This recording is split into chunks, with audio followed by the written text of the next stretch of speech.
Hello, everyone. Welcome to the Insider's Guide to the Federal Resume and USAJobs.gov. If you're watching this, you're probably interested in pursuing a job within the federal government or an internship.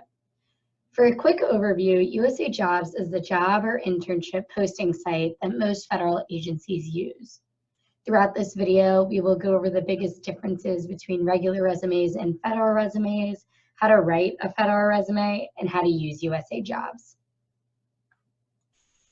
So very generally, what is the purpose of a resume?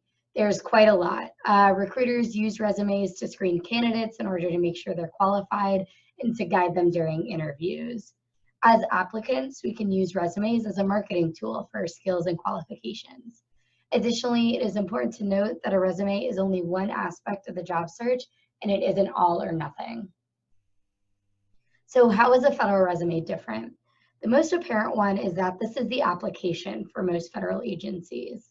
With that being said, it is important to note that not all government agencies use USA Jobs for their applications, so it is important to double check the agency's website. For example, intelligence agencies like the CIA and DIA only post on their agency website.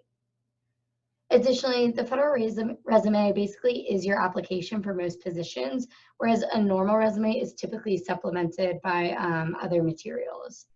The federal resume is also unique because most recruiters are looking to see that you meet all of the requirements of the position more closely than non-government positions. So this sounds scary, but all it means is you have to be especially attentive when reading the job description. Most of the time, people skim over job announcements with skills and qualifications, but in this case, you should read it multiple times and highlight important information. You must meet each qualification listed. So here's a picture of a federal resume. It's very exciting. The first thing you notice is that it's longer than one page. This is one huge advantage of federal resumes. They're much more detailed and lengthier than regular resumes. You have more flexibility and more space to elaborate on your experiences, skills, and accomplishments. On the other hand, the federal resume has a much stricter format than regular resumes. The good news, though, is USA Jobs has a federal resume builder. This is highly recommended for the first time making a federal resume, as it is a lot easier and saves you a lot of time. So let's go look at what that's like. So when you log into USA Jobs, this is what will come up. If you click on your name and then go under Documents, scroll down, click Upload or Build Resume, type in a name. You can then just fill in the information as prompted. So that's what it looks like. Pretty self-explanatory. It does take a bit of time, but it is really useful for building your first federal resume. Additionally, you can also consult the Who's Career Guide. So what is that? If you go to the UVA Career Center website at career.virginia.edu and scroll all the way down, you'll see the Who's Career Guide. Click on that. And then in the resume section, there's a federal resume under the name of Ellen Oscar. There's some tips on the side. This is just another helpful tool along with the USA Jobs Federal Resume Builder. So again, just to hit home the important differences between federal resumes and regular resumes. For one, it is longer than one page, but shorter than 2 pages.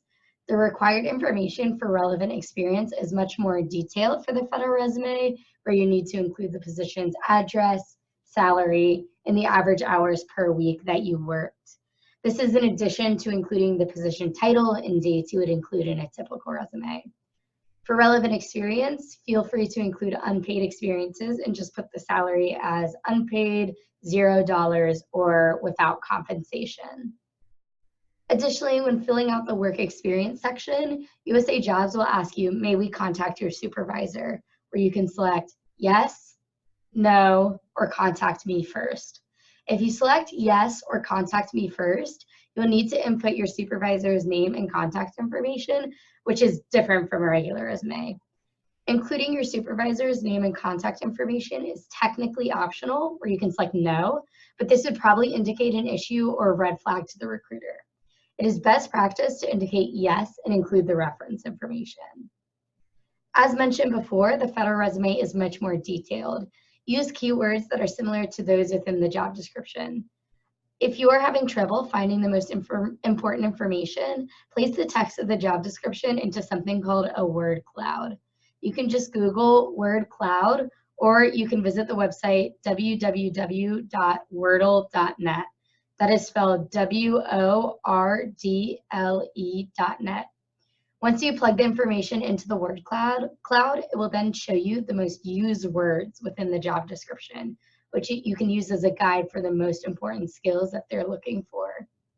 You can use bullet points or paragraph format in experience descriptions, but just be sure to be consistent throughout.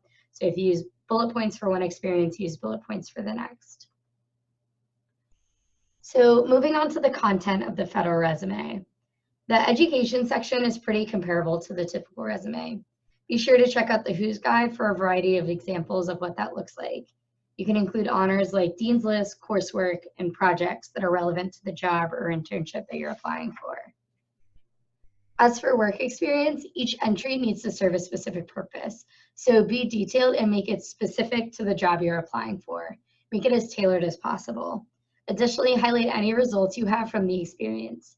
If you answer the question, what is important about what I did, or who or what did I affect, those are results within your bullet points or paragraphs. Use action verbs at the beginning of each bullet or sentence as well. Finally, it is really important that you fill out the additional experience section. It is the place for you to add more details and projects that demonstrate your fit for the position. It is really open-ended, which is great. Feel free to use this section like skills on a typical resume, or highlight in-depth papers, projects, or leadership experience. For best practices and tips, the first one has been reiterated several times, but just to hit it home one more time, fit the position. Read the announcement, check all the qualifications, make sure you list everything relevant, and tailor your experiences to the job description.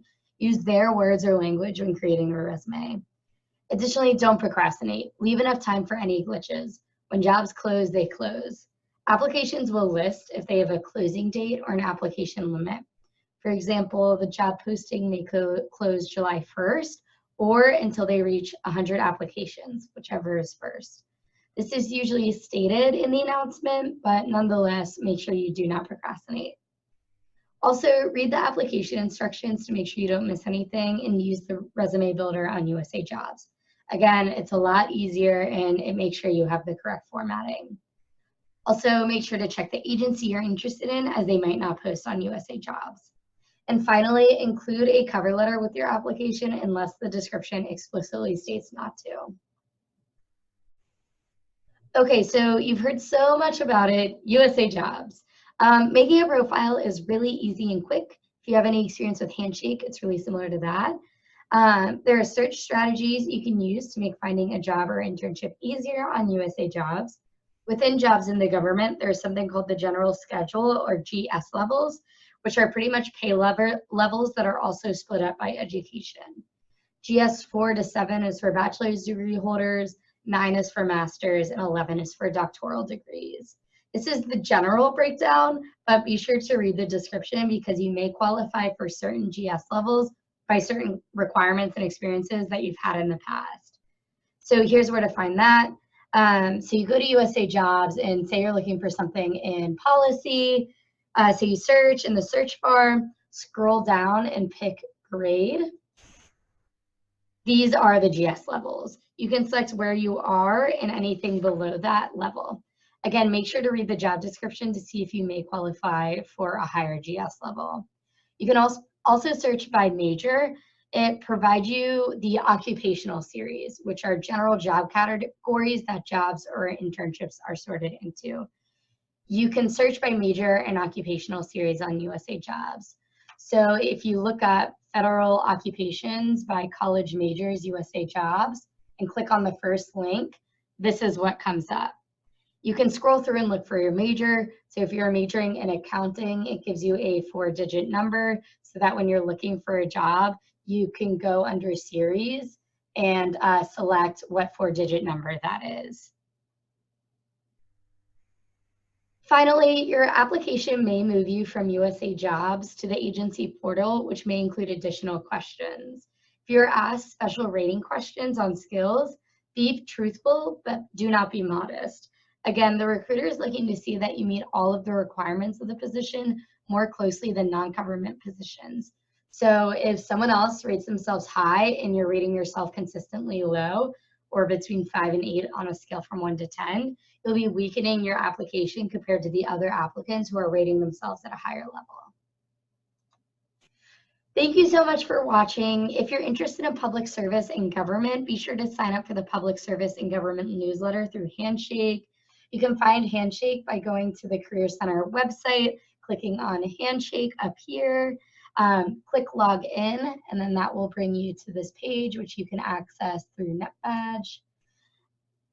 If you go to the profile name or your profile name, click Career Center, or excuse me, Career Interests, and scroll down to which of the following best matches your career interest. Click Public Service and Government, and be sure to check Save My Career Interest, then you're all set. If you have any further questions, be sure to make an appointment with a counselor on Handshake or stop by drop-in hours in Newcomb 170 on Monday to Fridays from 1 to 5 p.m. That's right by the PAV. Finally, be sure to check out the Career Center website where you can find the Who's Career Guide, which is a comprehensive guide for all sorts of professional documents and practices. All right, thank you so much again.